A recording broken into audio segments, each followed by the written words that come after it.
Hey guys, Senior Thesis Bart here with my review of Supergirl. Now I'm doing the first two episodes because that's what's come out so far, and I just want to give my basic opinion over them all. So this is more of just kind of like an overall feeling rather than an actual recap and review. Now for the Supergirl pilot, I have incredibly mixed feelings on.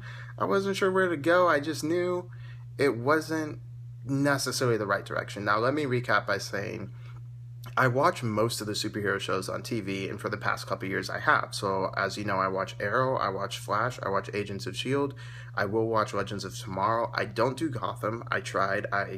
It wasn't for me, and I haven't done Constantine yet, despite the episode coming up. So when I was going into Supergirl, I was excited for the most part because I'm like, oh cool, they could do a Kryptonian on Earth, until CBS announced that they're not going to do it in the Arrowverse or the Flareverse as some call it. Then I was a little less hesitant because I was like, they have such a great kind of pool to go from that universe and can do so many things, why split it off? They said that they wanted to do it just so the character can come into her own, which is understandable, but at the same time it felt kind of like a waste. Now, watching the pilot last week with some friends, we didn't take it seriously, which is why I didn't post to upload until then because I didn't want to be tainted by that. It did have some glaring problems. Number one, with Superman being the only superhero in the world at the time, that is going to come back to bite them in the butt later on because they're going to have to introduce a whole bunch of superheroes, and by saying, oh, we're following Superman and Supergirl's lead without previous introduction, it's gonna feel a little weird. So I'm just kind of nervous on that part.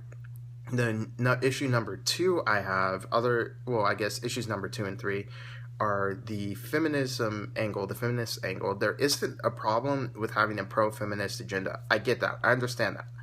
I'm okay with that. However, what I'm not okay with is if you're using the subtlety of a sledgehammer to beat that into it. Because of that, they don't know. It's because they're going for this feminist view, I want to say. I'm not. From that, I feel like they're trying to reach an audience that doesn't usually watch superhero shows, and so they're losing part of the audience that does. They don't know who they're trying to cater to. Is it this young adult 18 to 30 demographic that watches all these superhero shows? Are you trying to cater them first, or is it to the young female girls from 7 to 12? Whatever they choose, they could go for a more open-ended one. Whatever they choose, it's going to kind of limit what options they can do later on. As for other strong superhero females or strong female protagonists, currently right now I feel like because of how early the show is, there are so many other better choices. Korra from Legend of Korra, Kim Possible, if you have a really young kid, Powerpuff Girls, or even Power Rangers, they're pretty gender equals. I would go for those. For books, you always have Katniss Everdeen. I can't speak for the Divergent series because I've only finished one, and I don't plan on finishing the others. Vin from the Mistborn series, or any book from the author Brandon Sanderson. He's my personal favorite, and he does a really good job of representing girls, and so I feel like any of those, you have a good option, better than Supergirl right now. Now, as for my other big problem was calling her Supergirl and making a big deal out of it. Now, as far as I know, for New 52 and pre-New 52, but I'm not sure about Golden Age and Silver Age, so correct me on this, Supergirl is a teenager when she comes to Earth. The end. She's in the range that most people would call a girl, from teenage years to late, or not even late, to early 20s. So calling her Supergirl wasn't a big thing. And Superman was always evolved. He's like, oh my gosh, you're new to Earth, you're my cousin. Here, let me set you up with my family so you can have this connection, and I'll always be around if you need me. Otherwise, I'm going to train you to use your powers so you aren't a liability to those around you, and you're free to go. In this version, no, she comes in as a little girl. He just drops her off at a family. Admittedly, it was a family he was close to, but it wasn't his family because they're trying to separate Superman from Supergirl. I get that, but they're making Superman out to look like a jerk, and I'm not kind of a fan of that view of him. But it's like he drops her off at a family that isn't his own. He barely visits. She refers to him as my cousin or the big guy or Superman. And that connotes the lack of closeness within the relationship. So I'm really not a fan of that so far. As for Supergirl herself, the actress does a great job. The cast, for the most part, is it's coming along. Jimmy slash James is he was pretty bland in the first episode. He got better in this one. The other geeky nerdy love interest, who's apparently probably going to become a supervillain later on, I don't know. He was flat to me. And then you have the DEO, aka Argus, aka Shield, aka the mysterious government organization. I'm just going to call it like Earth 3 Argus because that's how I felt, because they've already introduced Earth 1 and 2 in The Flash.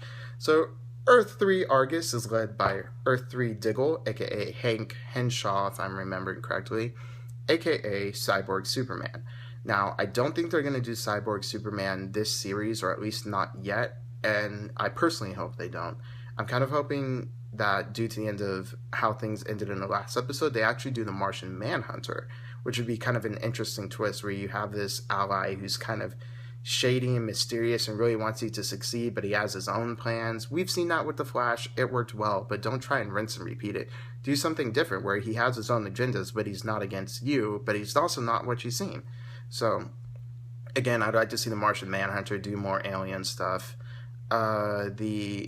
Supergirl's character, Kara, has an older sister who, of course, works for the DEO, aka R3 Argus. So, that was an interesting dynamic. I'll let it see how it plays out before I give it too much of a view or too much of an opinion. And there's something else that bothered me. Oh yeah, because in the first episode, when Kara's fighting the Kryptonian villain of the week, they're like, she can't beat him. And then some people, or at least in the trailers, like, couldn't really hear this thing. They're like, why? Because she's a girl? And it's like, no, because she doesn't have combat training, which they fully address and are in the second episode, because Supergirl has to learn how to, you can't just fly into a situation after a week of announcing your superheroics and expect to be an expert. You have to go through training. You have to kind of build up this rapport with the people. You have to do certain steps. And so I like how they're actually addressing that and they're moving forward in that direction. Overall, I feel like the second episode was a solid 8 out of 10, and the first episode was about a 7-ish. I would say 6.8 out of 10. So I was really worried after the first episode whether or not the series is going to be good, and if it was bad, how they bring it into the Flare universe. But now, after the second episode, I'm willing to give it a bit of a shot. Granted, I do want to see a crossover with The Flash. I'm fully expecting that to happen, but it's okay if things go the way they did by the second episode. I can wait. Anyways, that's kind of my first impressions from the first 2 episodes. I'll do a full recap and review next week with the third, and like, comment, subscribe, and Senior Thesis Bart signing off.